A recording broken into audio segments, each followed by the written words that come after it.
Hello, I am Odyssey, and welcome back to episode 3 of Pillars of Eternity, where we are going around as our little druid Odyssey who can transform into a massive bear. Unfortunately, it doesn't allow me to do it while I'm not in combat. But yes, we have just entered the Valewood here. We travelled from Sealantlis after seeing some weird kind of apparatus sucking the souls from a few I guess zealots in a way. Biography. Okay, so the biography is updated saying, you emerged from the ruin to find a strange ritual being performed at some kind of ancient machine. There was a man there who commanded others, and there was something oddly familiar about him. As he left, the machine began to spin, generating some kind of energy, and there was a blast that felt like windstorm you had encountered earlier. It turned, the Beerwick? Interesting. It turned the others who had been with him to ash, and neither Hayden nor Kalisha survived. Yeah, oh, God damn. I liked those guys. I really would have liked for them to continue somehow. I wonder if there's any way that they can survive. I doubt it. You were knocked unconscious by the blast, and when you came to, you felt odd. So you were seeing things, hearing things. You departed the ruins, attempting to reach Gilded Vale on foot, where hopefully you would be able to find someone who could cure you. Interesting. But yeah, as we noticed last time, we are majorly fatigued, so we really want to be careful here.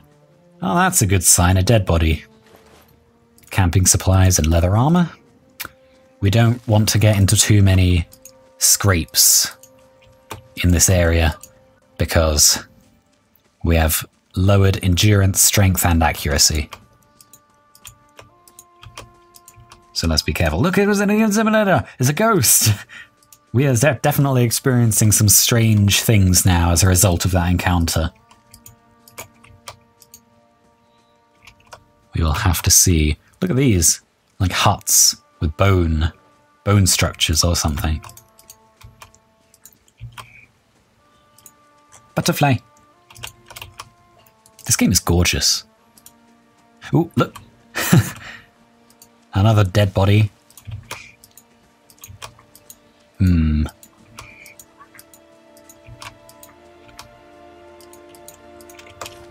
Okay, this isn't the largest place in the world. So that's actually a good thing. A good sign. Okay. Northwest to Garain's Grasp. South to Gilded Vale. Northwest. Up here. To Gairen's Grasp, and south to Gilded Vale, which is where we're supposed to be going. So we could just literally go straight to Gilded Vale, but I kind of want to look around just a little bit. I don't want to get into too many scrapes, but oh, okay, too late. Let's get a pike. Okay, yeah. You know what? Screw it. Let's just shift it to a bear. Hey, shift into a bear already. Hey, shift into a bear, guy. There we go. That's more like it. Didn't see that coming, wolf, did you? Oh, this wolf is beating me up. Oh, there we go.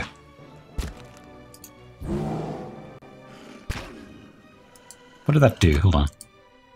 Frightened, 4.4 seconds. That's good. Ouch. You see, even a wolf is giving me trouble because I'm so fatigued at the moment. So I really need to be careful here. Maybe I should just go straight on to Gilded Vale and then come back here at a later point when I'm a bit more up for it, I guess. Okay, what's here? These aged walls appear to have once encircled this entire glade. Only a small fragment remains, and the stairs leading to the top of the structure have crumbled away. Let's examine the wall more closely. The heavy bricks are slick with moss, presenting a hindrance to climbing, but the stones themselves seem sturdy enough. Given the right tools, one may easily reach the top. Well, yeah, no, I'm not going to scale the walls then, because it seems like you need the tools, like a grappling hook or something. Oh wait, do we have a grappling hook? Where would that be?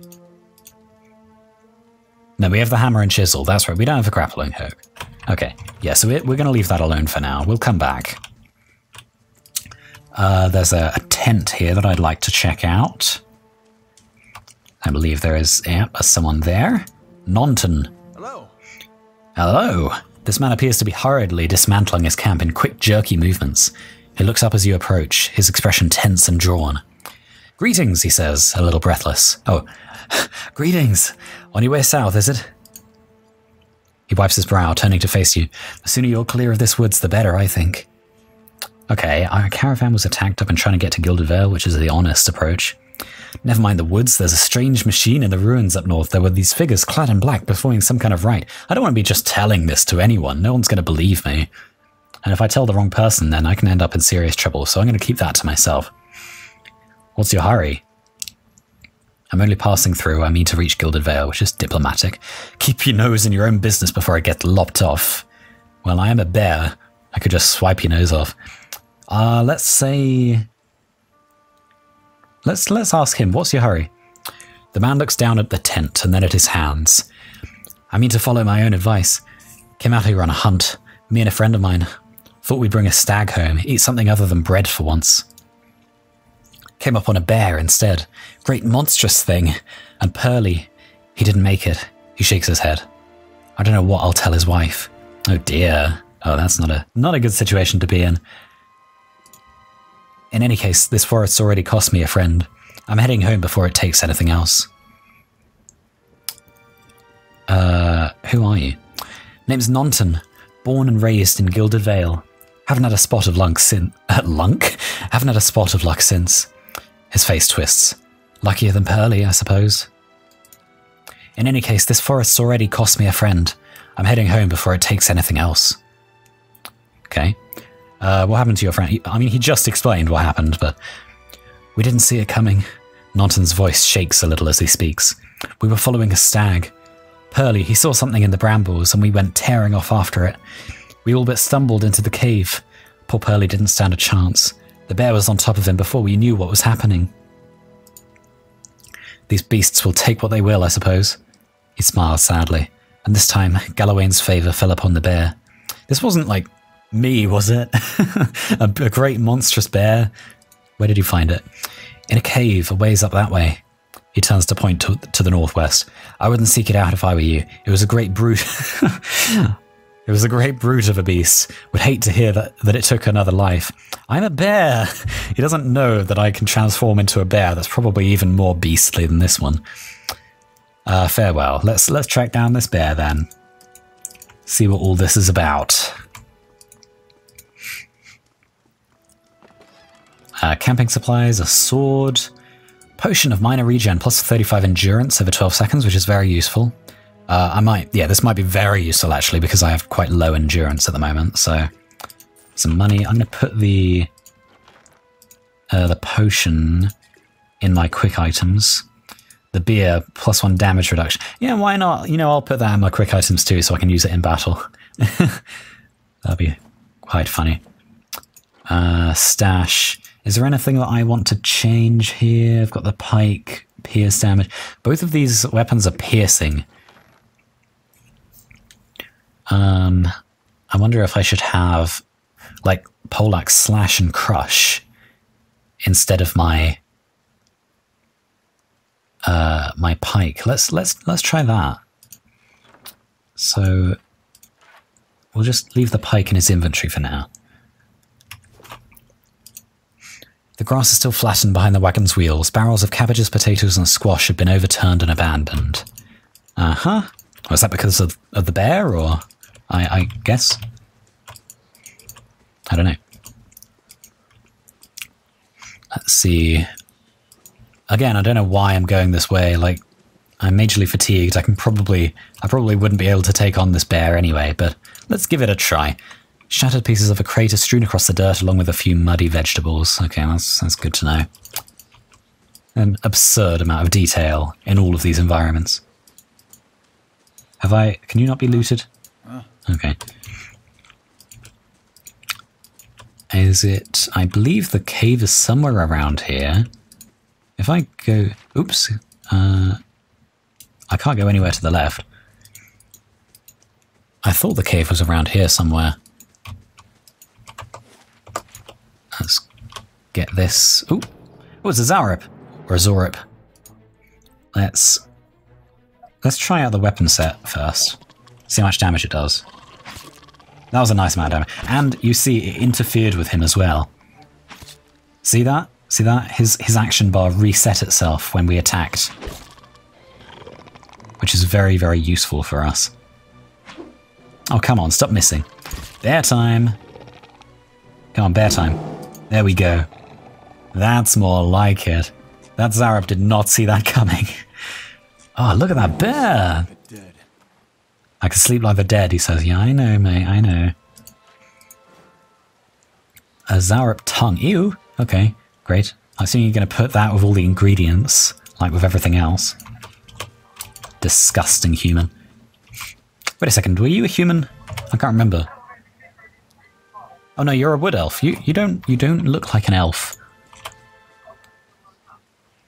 I guess I'm sorry if you can hear the chatter that's coming through my window at the moment. I'm trying to ignore it as best as I can. But yeah, the elves and the humans have similar statures, I guess. This will be the cave where the bear is. Let's quick save. And then we'll go in and see if we can beat this guy. Bear against bear.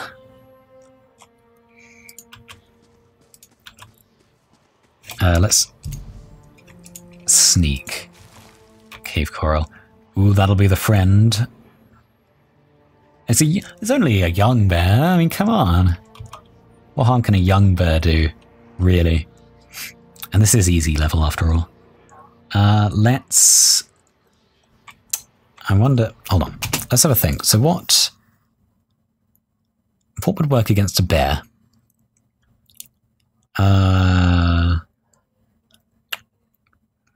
Would piercing attacks work better than slashing attacks, or... I don't know. Or crushing attacks? I feel like crushing would work quite well. Maybe I should just literally spirit shift and just go bear on bear. Actually, I know what I'll do. I'll drink the beer first. Damage reduction. Oops. Yep, there we go. Cool. Oh, you know, I'm going to be resting soon, so I should probably use some of these attacks. So what would work well? Shock damage. Affected enemies suffer decreased deflection and reflex. That sounds pretty good.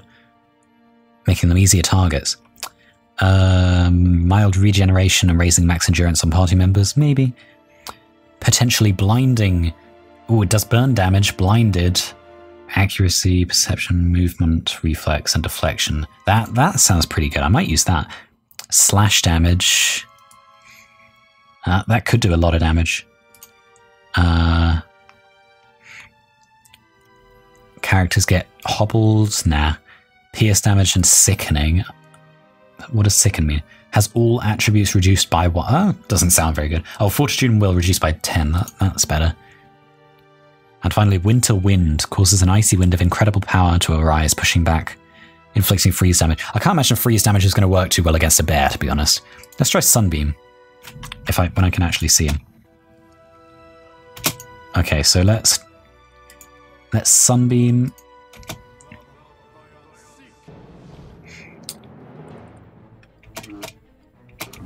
Okay, that seemed to do the trick.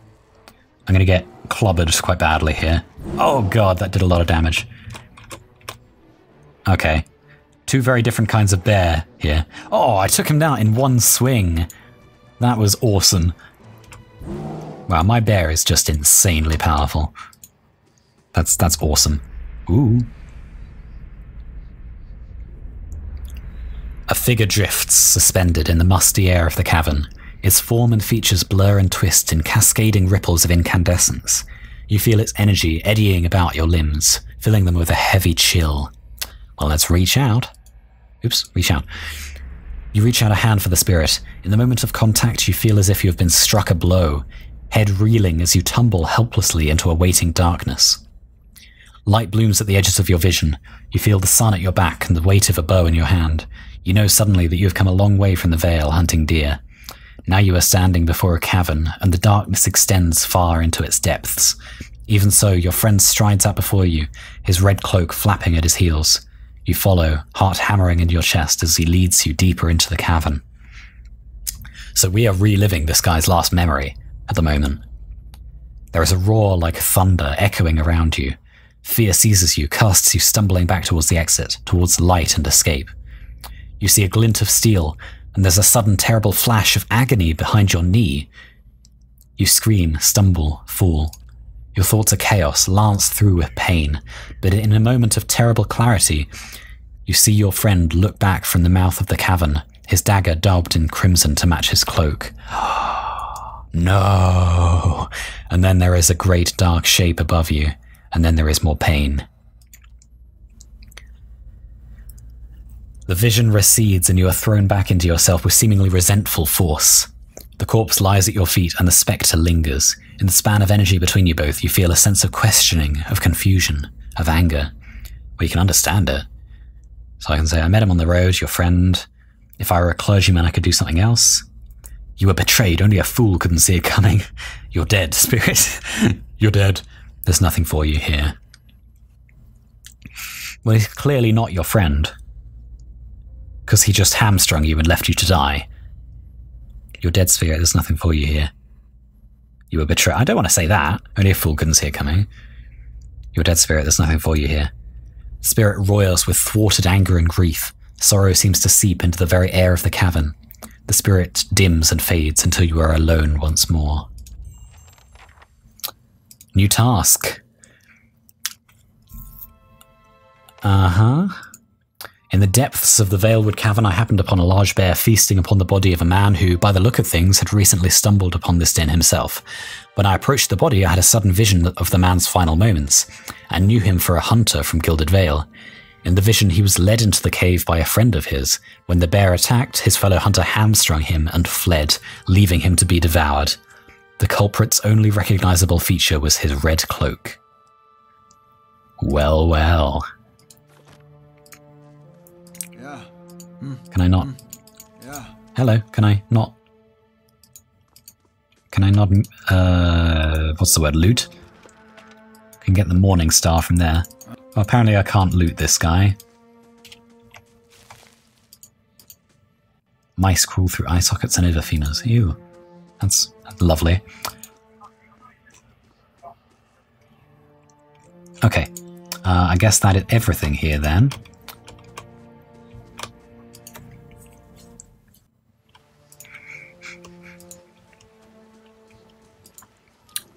Right, now where are we off to? There's just an area here that I haven't been. And a little area down there that I haven't been, but that's it. Oh no, I haven't been up here either. Can I get up there? Is there any way I can get up there? Or could I have crossed this area? I should go back and check. Anyway, what's happening down here? Oh, okay, right. Bandits. Let's, okay. So it seems like this dwarf is being held hostage as a cook or something. Let's... I wonder if I can... Nope, nope, nope. No! Go back. Damn. I've been spotted. The young dwarf tending to the stew looks up, startled, as he sees you approach. He drops his ladle, spattering stew across the ground. What? The bandit turns. Get him, you dogs, and make sure our new cook doesn't run off. Help, please, help me. Ah! One of the bandits gives Tenfrith a kick as they pass him, and he huddles. All right, we're now attacking. We're against, looks like a hunter or a rogue of some sort with his daggers there, and also a marksman. Let's try and sunbeam that guy so that he can't hit worth a damn. And then we'll turn into a bear and just kill this guy. That's our idea. Let's make sure that he's going to stay there and then use the sunbeam.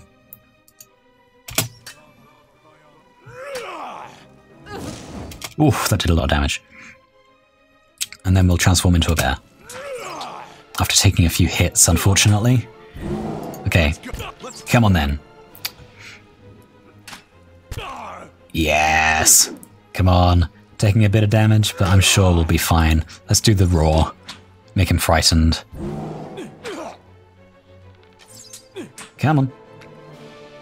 That's more like it. Quite low. I just need a little bit more. One more swing and you've got this guy. Oh, he missed. This is really dangerous now. Let's try and drink the regen potion. But that takes a while. Oh god! Oh god. Okay. I think that just about saved me. Let's go. Come on, swing. That did no damage. Come on. That's more like it. Okay, that was a really close battle. You can see my endurance went down to virtually nothing there. But we've got good stuff from it. So we've got some leather armor, cape, hood. What's this? Black sun. A lot of effects on this. Common sight in the Deerwood, black sun is fashioned from sonreed liquor and the boiled sap from Glanfathen trees. It's known to lend a sense of heightened alertness to the user, though it leaves one feeling worn and lethargic once it wears off. Ah, plus 20% focus gain for 600 seconds, plus 2 perception for 600 seconds. But then afterwards, minus 2 might for 300 seconds and 50 fatigue. I really don't want that, not the fatigue, not right now. I wonder if you die or something if you get too fatigued, or if you just keel over and get robbed or something. Let's take all these veg and stuff. Ooh, rice, meat, poultry, coin. The tent is empty but for a pair of stained cots and the stink of unwashed bodies. Some more fruit. Daggers, leather, white leaf. Ooh, plus 6 will for 600 seconds. Oh, this is something to smoke, apparently. Grants a feeling of calm alongside an intense lethargy. 20 fatigue again, minus 10 endurance. Yeah, that's not good. And more money. Okay, let's talk to this guy. Hello. Hello! By the flame, thank you. Thank you, thank you. I thought I'd be stuck cooking for these ignorant weasels for the rest of my life. Or until they were bored with me, I suppose. I must get back home. I only hope they haven't hired a replacement. The dwarf looks aghast. Listen, next time you're in Gilded Vale, stop by the Black Hound Inn. I'll let Pasca know just what you've done for me, and I'm sure she'll do right by you in turn. Oh, to be back at my oven again. Gilded Vale, major positive. You've earned a reputation. Reputations can be held with communities or factions in the Eastern Reach, and will affect how members of that group respond to you. In some cases, friends or enemies of those groups will also react to your affiliations. Helping a group will increase your positive reputation with that group. Harming a group will increase your negative reputation. It is possible to have a mix of positive and negative reputation with a group if you help and harm them in equal measure. So I've just got major positive for Gilded Vale for helping out this guy. But I guess that means, like, people from Gilded Vale may like me, but there might be a neighbouring town that hates Gilded Vale. And so this might be a bad thing, because they'll hate me because I'm helping them. So it's all very interesting and nuanced. And off he runs. Okay, cool. So I just saved the life of that dwarf. And that gave me a very happy feeling inside. Also, look, this was the wall that I wanted to climb earlier. And I can see that there's a dead body up there, as well as some flora.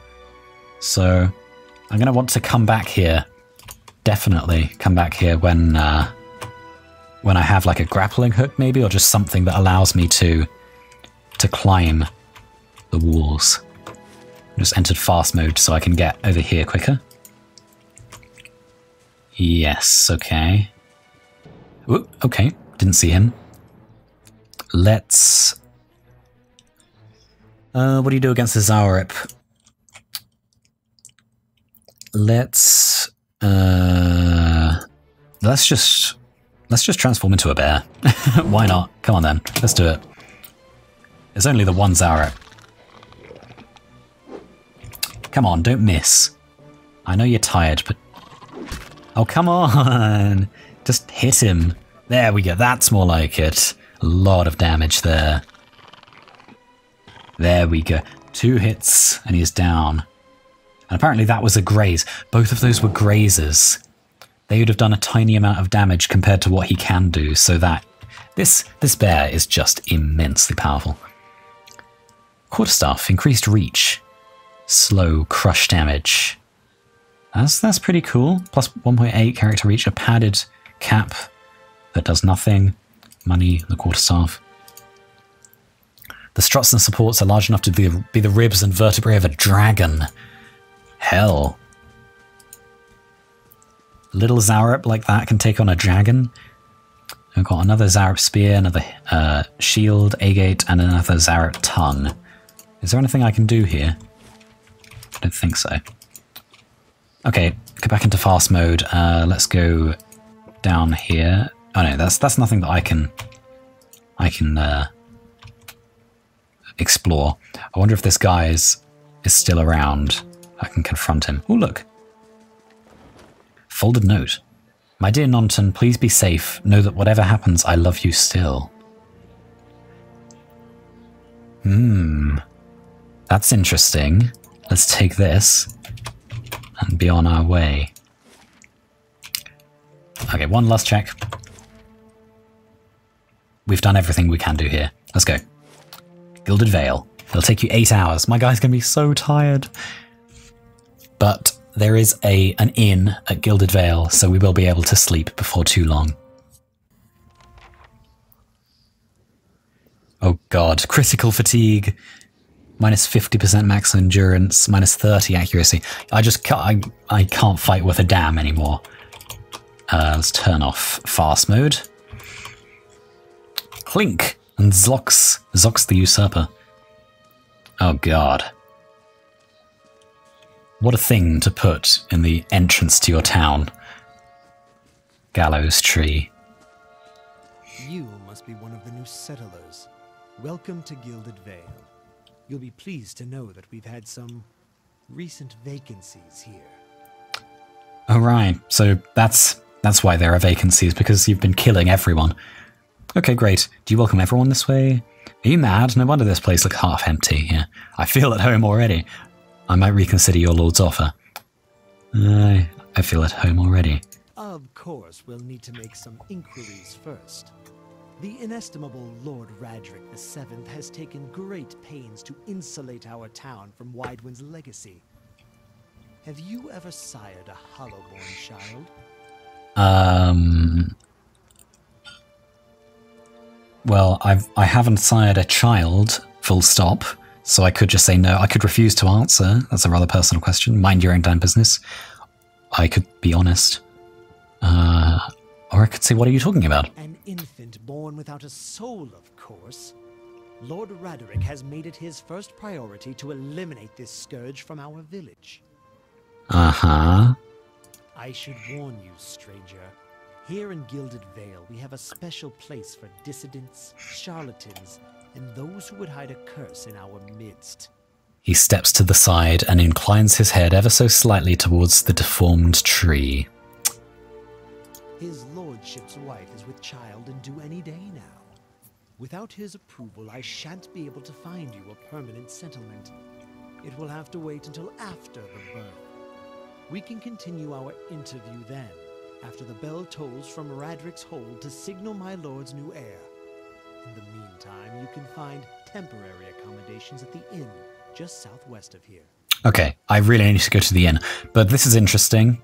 So, we've got Hollowborn children being born without a soul, and apparently that is why all of these people are being hung. It's because they're somehow connected. Maybe they've sired or born Hollowborn children or something like that.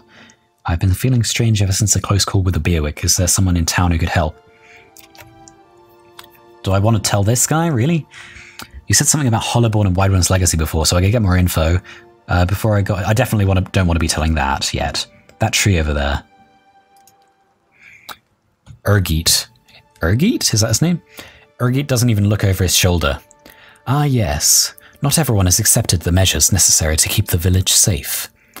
Ever since Lord Radric banished the mothers of Hollowborn, some have taken up arms against him. And while he's been searching for a cure, he's been beset with frauds and opportunists. We've had ciphers, wizards, and animancers come through town, taking the Lord's coin and promising to end the curse. Lord Radric finally decided to make an example of those who would profit from our tragedy. He points to the body of a dwarven woman. The latest was an animancer from the Valian republics, who claimed to know techniques none of us had seen. By now, we've seen it all. Okay, none of this is nice. None of this is nice at all. Let's ask more about Hollowborn. He blinks. I forgot that you foreigners do not have this curse in your homelands. The Hollowborn have been a scourge upon the Deerwood for almost 15 years now. He lowers his voice to a whisper. Children born without souls. He shakes his head. Pitiful, dumb things that breathe, barely, but do not truly live. Some say the Hollowborn are a disease. Some say they are punishment from the gods. He raises his empty hands. In truth, no one knows. But they began spreading after the Saints' War, and so the name Widewind's legacy stuck in honor of that foul, blasphemous pretender. His voice shakes with vitriol. I see. Lord Radric's decrees may seem strict at times, but he has our best interests at heart. He nods. If you have any other questions, do not hesitate to ask. It's important that everyone in Gilded Vale understand our rules. Okay, this guy seems fairly loyal to this Lord Radric the 7th. Was it 7th or 8th? Yeah, I'm not sure. I need to know more about the Hollowborn and who Widewind is. But,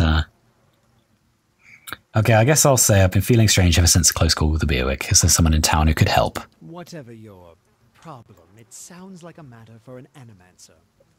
However, the only animancer in Gilded Vale isn't in any condition to speak. Okay, that's great. Consider yourself fortunate.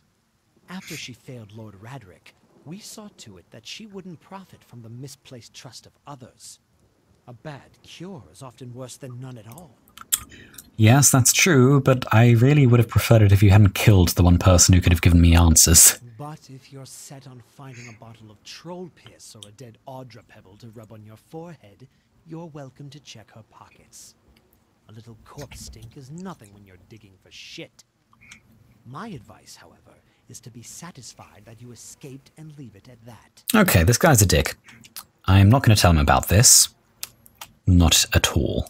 Keep out of... Keep out of what? Listen! 2 tolls. Let that be the last. 3. Gods have mercy. Oh, God. It seems your arrival is ill-timed.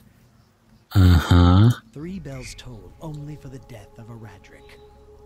I fear Lord Radric's heir is lost, or else Hollowborn, and so lost all the same. Oops. You should tread carefully. Circumstances have changed a great deal. Okay. What do you mean? You come to us at a time of mourning. The legacy is struck at the heart of Gilded Vale. Our efforts to redeem ourselves in the eyes of Bereth must be redoubled. He sets a steady gaze on you. What do you mean? Does this affect the Lord's offer to new settlers? I can be sure of nothing right now. I advise you to get some rest. The inn, or a stable for all I care. Find me afterwards. I will know more soon enough. Great. What happened? He shrugs one bony shoulder. I will know more details when the messengers arrive. The vagaries of childbirth, perhaps. But that is not your concern. Okay, farewell. Don't want to talk to you anymore. Let's have a look. After surviving an explosion outside of the ruins, I experienced a vision. Since then I've been hearing sounds, blah blah blah. This is not the illness that struck me at the wagon. This is something new. An affliction of the mind, perhaps. With luck, someone in Gilded Vale will know what to do. The magistrate advised me to get some rest while I wait for permanent accommodations. That may be the best thing to put an end to this illness as well. Yeah, I'm not so sure about that, but we certainly need to get some rest. Can I talk to this guy again? Oh, I can. Tell me about Lord Radric. He comes from a line of nobles who have defended these lands since Edir times. Radric II was an early supporter of Deerwood and independence during the Revolution, and the current Lord's father perished in the Saints' War. Hollowborn began appearing in the Deerwood shortly after the war's end. I'm sorry if my headphones keep tapping against the mic here. I don't know how that's sounding to you guys. I hope it isn't terrible. Lord Radric has taken it upon himself to purge the curse from Gilded Vale. His measures have been severe, but necessary. Unfortunately, it may not have been enough, if the bells were any indication. Okay, so what's the Saints' War? Our age's most egregious example of man's madness. 15 years ago, the people of Red Ceres decided that Widewin, their living saint, was the literal incarnation of the god Aethys. Urgit wrinkles his pinched nose. This supposed saint took it upon himself to liberate the Deerwood, supposedly from allegiances to less worthy gods, but I've never known an army to conquer a land for its people's own good. 15 years is not long for something of that magnitude. The war lasted about a year, but you can guess what that year did to the worship of Aethys in the Deerwood. Lord Radric's forebears had all been Aethasians, but after his father fell defending us from those fanatics, he personally saw that the Temple of Aethys here in town was shut down. He points at a few ruined walls near the tree. Oh, I think this area right here. This here. If you have any other questions, don't hesitate to ask. Okay, right, we know. I'd like to know more about Gilded Vale.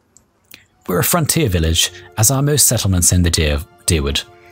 Gilded Vale hasn't grown much since its establishment in the colonial days, and the last 15 years have seen our population shrink further. Well, I wonder why, if you keep killing people and putting them up on the tree like that. He takes in the ramshackle houses and half-fallen fences, hence our recruitment of fresh settlers. Tell me about those ruins behind the tree. That's what's left of the Temple of Aethys. His lips pucker. Lord Radric forbade worship of the dead god after the Saints' War. It's been abandoned for almost 15 years, but there are plans to rededicate it to Bereth, the god of life and death. Well, I'm not sure people are going to be too happy with that. Why has Gilded Vale's population been shrinking? Widewin's legacy, of course. Many women have had difficulty bearing healthy children of late, because that's their fault. A few years ago, Lord Radric decreed that no mothers of Hollowborn are to be allowed in Gilded Vale. His mouth tightens into a firm line. His lordship dealt swiftly with the objectors. It may be harsh, but if it purges us of this curse, is it not worth it? No, I don't think so. Losing your humanity along the way, that's not a great trade-off. You'll get to know the town well enough as you explore, I'm sure. Okay. I still don't want to tell him that. He's not someone that I trust. Okay. Can I keep out of trouble? Okay, great. You guys are very useful. Edir. Or Eder. I don't know. Were you looking for someone in that tree? I could introduce you. Okay. Strange way to talk about your dead. He looks up at the tree and breathes out. Half the town's up there now, seems like. No right way to talk about it. I'm looking for someone who can help me feel better. He gives an understanding nod as he takes a long drag from his pipe. My condolences. He exhales and turns his attention away, watching the village around him. End dialogue. Alright, I can actually go in here. Scattered between the roots are bracelets of twine and bead, wilting flowers and notes half erased by the rains. Can I... Is there anything else I can do? Can I loot? That's an awful thing to be doing, but can I? There's something here. Blood moss. Hold on, what's here? Beneath the vines are crude carvings of a sun rising over 3 stars. Yeah, this is all that's left of the Temple of Aethys.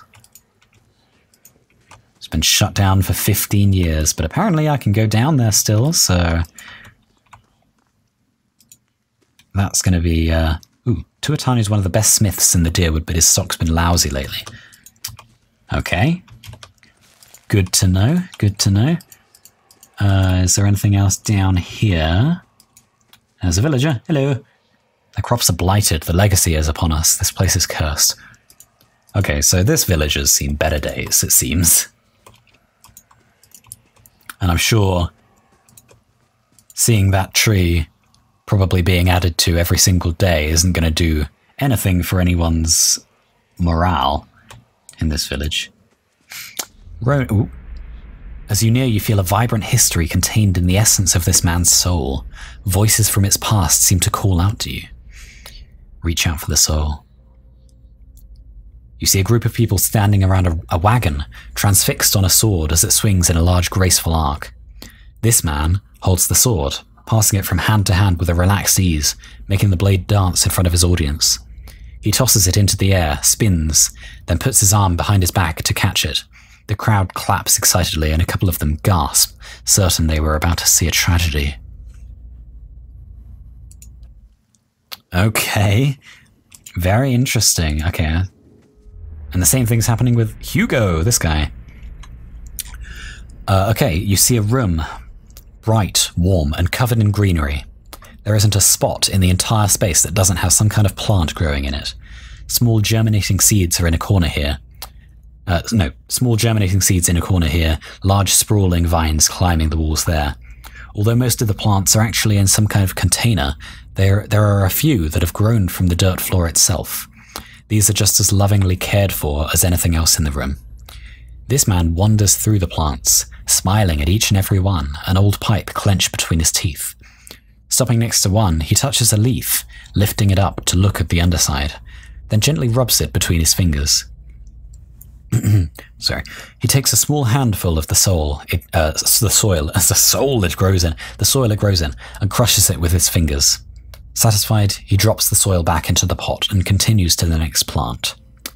He hums a low, cheery tune as he moves among the plants, occasionally stopping to sing a few words of something, a few words of something to one of them. Finally, he reaches the door, having visited every plant in the room. He turns back to look at them, a look of serene pleasure on his face. Then he turns back and is gone. Okay. Weird snapshots of people's lives that we're able to see now. Despite the rains, the stalks feel as dry and stiff as a locust's husk. Nah, that's not good. Poor Alfra is so worried about her child, I don't blame her. Alfra, okay. Okay, I don't want to leave just yet. There's so much to explore here. Look at all this place. Blackhammer Smithery, Ingrid's house, Windmill, Aloth. I don't know what that is. Temple of Aethys. That's where we just were. Alfra's house. Oh, yep. Okay, so we can go there. The Blackhound Inn. Yeah, I'm going to go straight to the Blackhound Inn. Let's create a fast mode over here. Look at him go! Ooh, okay. Aloth. Wow.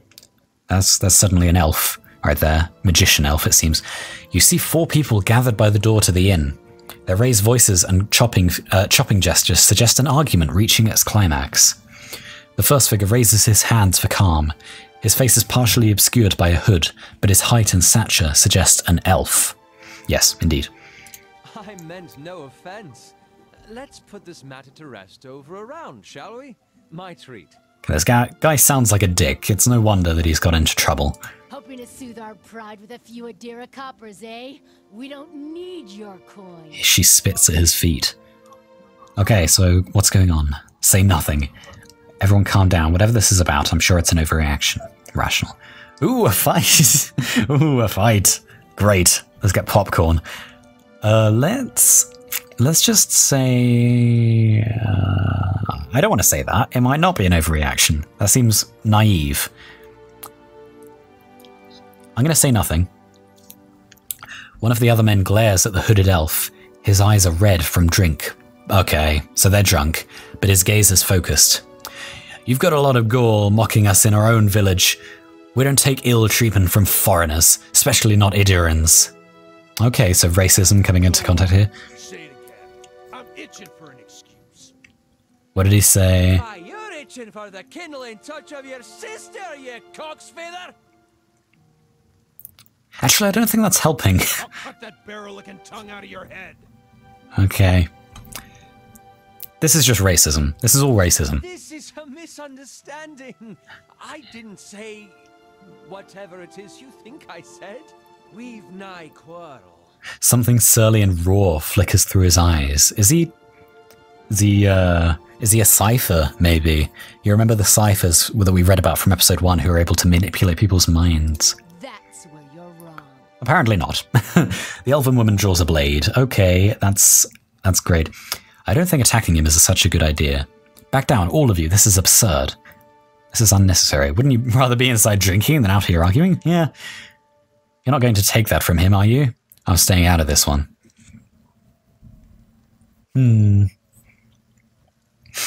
Like, both of them are wrong.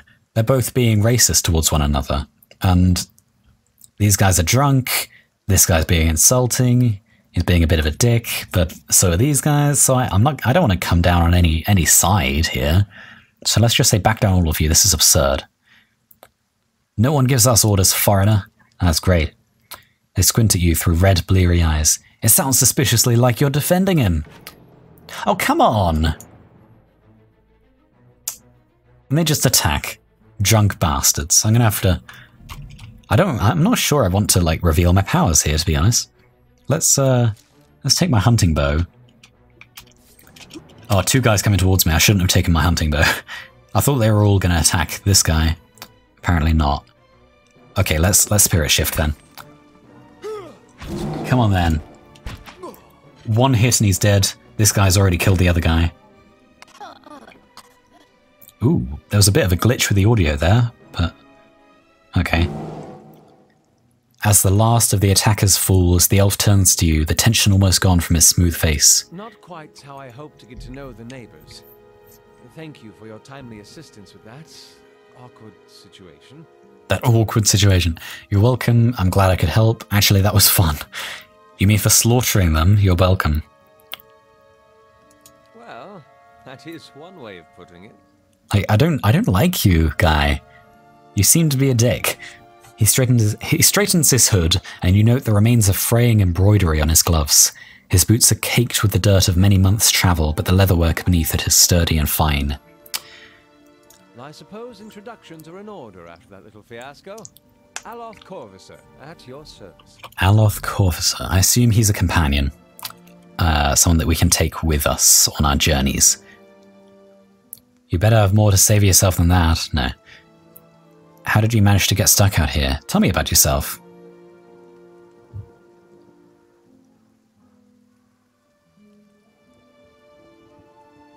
How did you manage to get stuck out here? That is something of a long story. Well, I'm a wizard by training, and an adventurer by necessity. I was born in the Seathwood, part of the mainland of the Adir Empire, and both of my parents served the nobility, which afforded me an education for which I'm grateful. However, there were no open positions in those houses, and so I decided to seek new means in a new land. And how exactly did you come to be here? I was travelling with a caravan, but we were separated near some ruins. In Gwithan ruins? Well, those can be dangerous places during the best of times, which these are not. And half the locals would arrest you for trespassing, and the rest would kill you outright. I'm curious, what exactly did you find there? So I can say a Beerwick, I can say several hooded figures operating a strange machine. I don't trust this guy. Lie, nothing, deceptive, or remain silent, stoic. Nah. I'll say a Beerwick. And you survived? I've heard such a thing was impossible. But it seems you either have a knack for timing or the favor of the gods. Mm-hmm.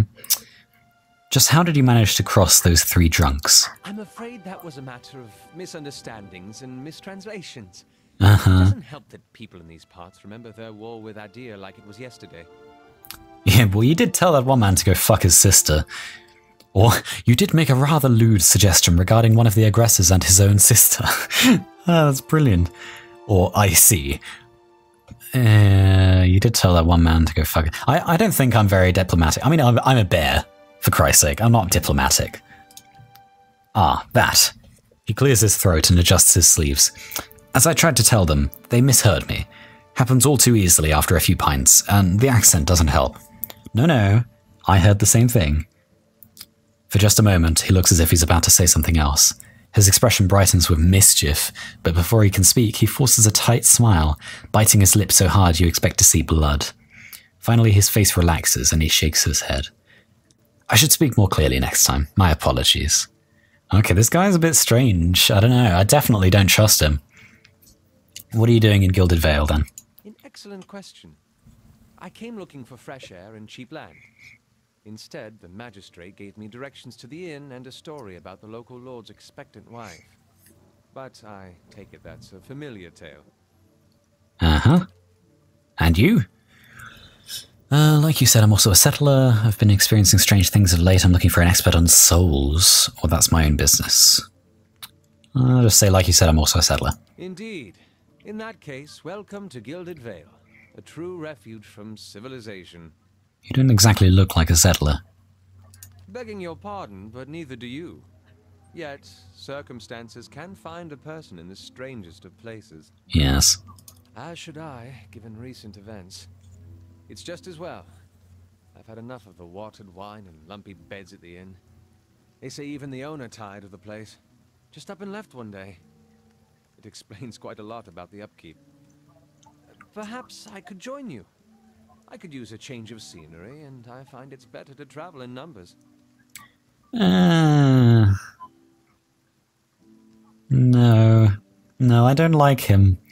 He's probably going to be really useful, but... So yeah, well, at least for now, I'm going to say no. I quite understand. A few more nights of stringy stew won't kill me, I suppose. Though if that dog goes missing, I may have to fast. I mean, he's a wizard, and I'm also a spellcaster, so I'm not sure I want him as my first companion. So, apparently he's barely injured. Okay, we've got a dagger, simple clothing. Uh-huh. What about you? A club. A club is apparently very accurate. Okay. More money, and this guy, another club. Okay, cool. Sure. Let's turn off fast mode. Yeah, okay, so I can choose to travel with him at any moment. Okay. Safe travels. Let's go. I need to rest. Let's zoom out a bit. Okay, what's here? The floorboards are sticky with spills that no one has bothered to clean, so this place is a little bit dilapidated. Minstrels. Okay. Some kind of brown slop is congealing in these dishes. It smells burnt. Lovely.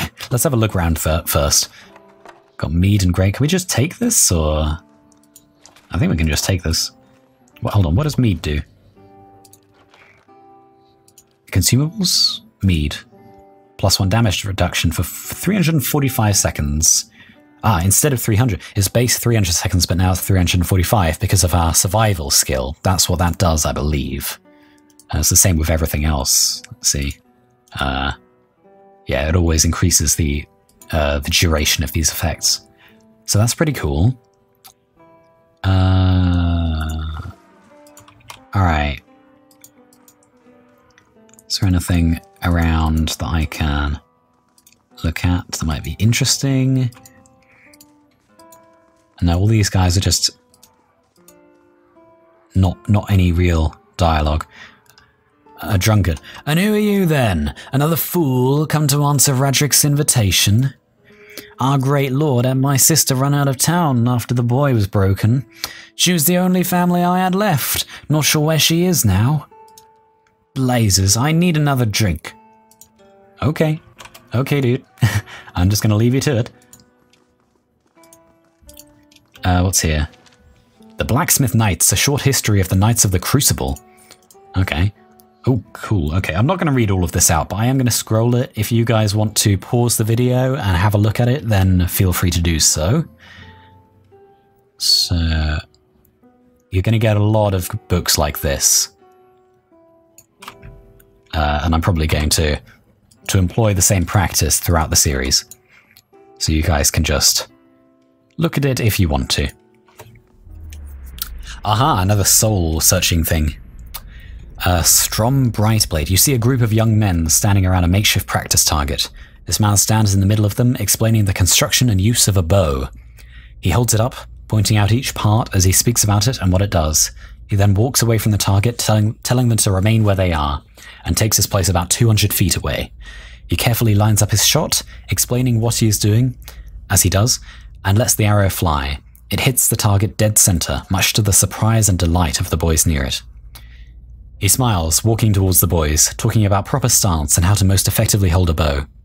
A noise comes from the tree line near their practice venue, and he stops, scanning the woods, blue eyes squinting against the sun. A shadow moves, making its way through the forest behind them. He draws an arrow and lines up the shot, carefully tracking the motion of the hidden creature. Loosing the arrow, he wastes no time and quickly grabs another. The boys spin, watching the arrow fly into the forest, immediately lost among the trees. There is sudden explosive movement in the undergrowth as a deer erupts from the tree line, running across the edge of the clearing. The boys laugh, turning to joke with the man about his lousy shot. They stop talking, seeing him holding the bow and leading the deer with a nocked arrow. They drop to the ground as he looses this last arrow, which flies true and strikes the deer right behind its shoulder, piercing heart and lungs and dropping it dead almost immediately. The boys stare at the deer for a few seconds, and then slowly turn to look at the man, newfound respect in their eyes. He smiles again, and breathes a quiet sigh of relief. That's awesome, I like this guy. Why can't I have him as an adventurer, a companion? He looks badass. And Selena Vertivo. Okay, what's up with you? You see a woman emptying her satchel onto her bed, taking stock of her inventory. Potions, bandages, tinctures, and herbs are scattered throughout her room haphazardly. She bites her lip, head tilted to the side, considering. She begins to repack, one item after the other. Careful deliberation undercut by shaking hands. Each item has a clearly marked place, but no matter how she repacks it, she isn't satisfied. The shaking worsens as she empties it out once more, one hand held to her mouth. Tears eke from her eyes as she gives up all semblance of order and shoves everything she can into the satchel, grabbing it and running out of the bare house. Straightening her back, she walks to the docks, chin high, eyes hard and red. A gangly young elf offers his condolences, but she can't see him for the ocean ahead of her. She wanders the docks, offering her services as a doctor to any who will listen, anyone heading out on high tide.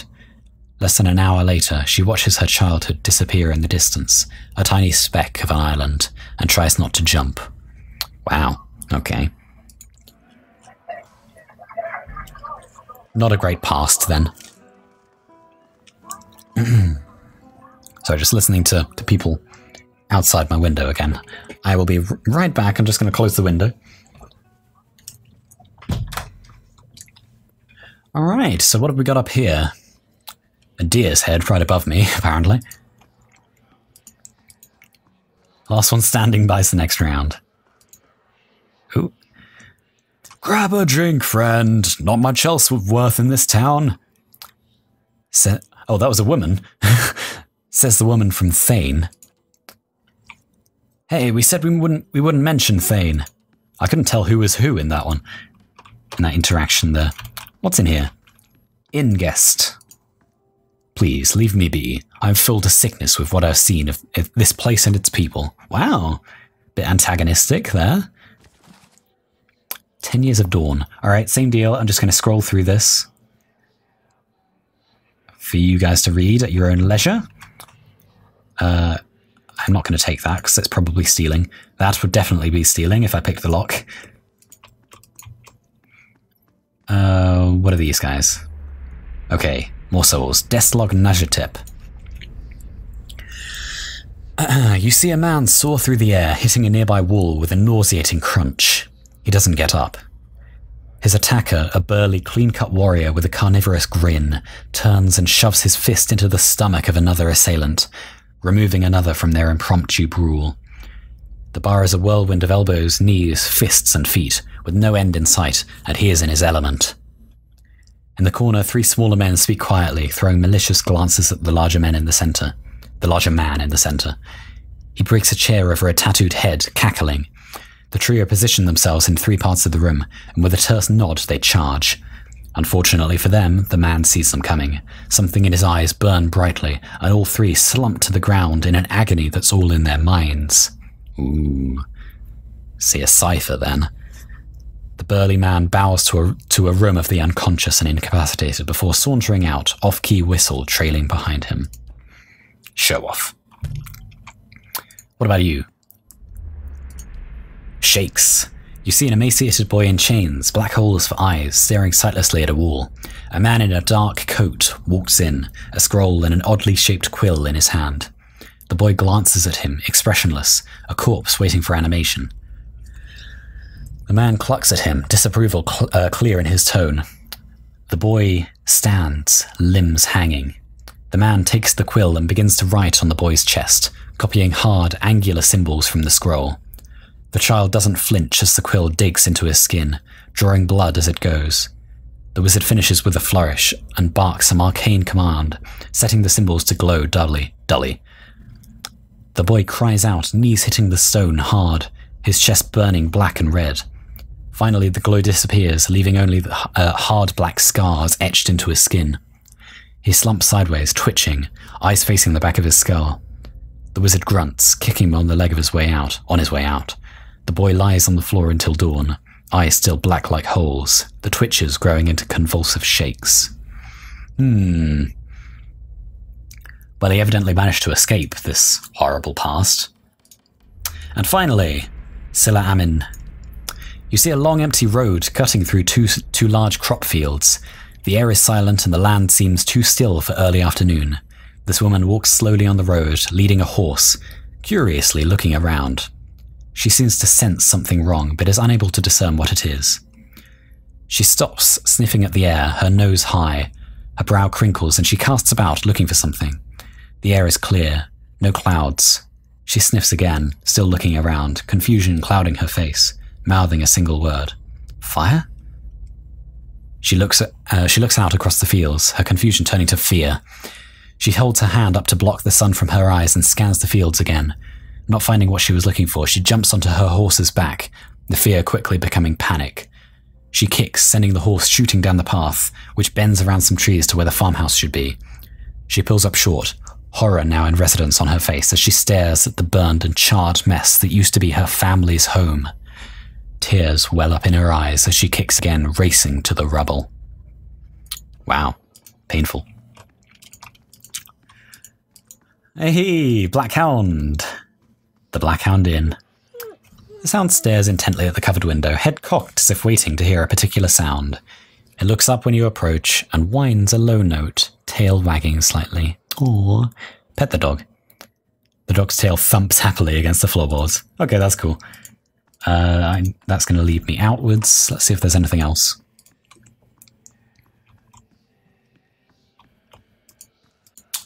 Big double bed there. What's in here? Lockpicks, great. The Deerwood Part 1, Early Colonial History. I'm just going to scroll through this. Pause it if you want. You know, there's no one around. I'm going to quick save and then try and pick the lock here. There's a glitch that happens sometimes where the buttons don't actually appear. You can see them appearing just below the wood there, but this is accept. Finished. What's in here? A rapier. That's good. Padded armor. That's also good. And a duelist's hat. That's awesome. Hold on, let's put on this duelist's hat right now. Clothing. Duelist's hat. How does that look? Oh, that looks amazing. Oh dear, I cannot take this guy seriously if I do that. Unfortunately. But yeah, the rapier is good.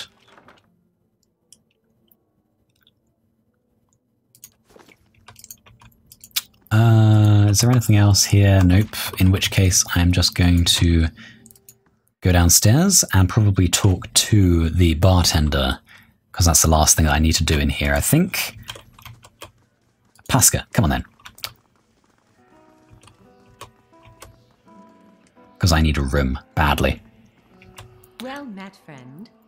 Hello and welcome to the innkeeper looks up. Oh, it's you! Tenfrith told us what you did for him. It's such a relief to have him back. I can't thank you enough.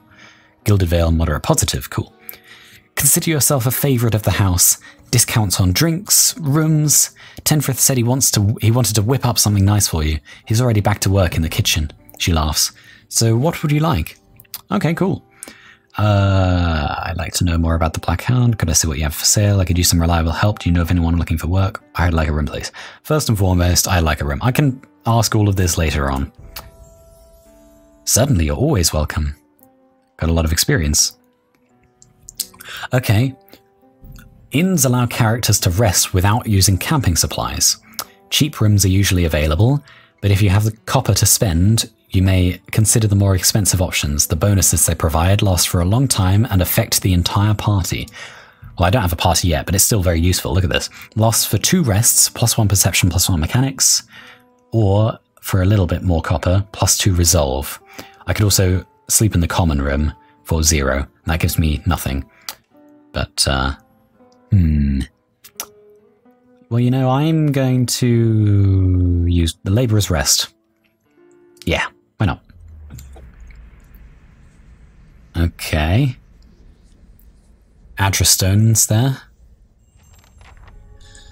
Your sleep is restless and fevered, assaulted by hisses and whispers, blanketed with a suffocating anxiety. You open your eyes to awaken and find yourself in front of Gilded Vale's gallows tree, the creaking of its ropes growing louder in your mind until the sound is deafening. Hanging from the tree is an old dwarf woman whose face is shriveled inward like mouldering fruit. I'm sure she'd appreciate that description. Her head hangs limply to one side. As you look at her, she looms larger and larger in your mind, until she is mere inches from your face. Suddenly her head snaps open and her eyes open. Her head snaps up and her eyes open, and they are empty, and behind them is a vast nothingness that makes your stomach drop. Her mouth slowly parts, and with a gust of rancid air she speaks a word. Watcher. You jolt awake, the foul smell of the dwarf woman's breath still permeating your nostrils. Sweat runs down your face in thick droplets, and your skin is soaked from head to toe. You remember the woman. You remember seeing her decaying face when you spoke with the magistrate. He called her an animancer. Though it fills you with a new, queasy apprehension, you feel a strange compulsion to see this woman once more, if only to confirm she is truly dead. Alright, so I gotta find this dwarf woman at the tree now. It's another of my quests.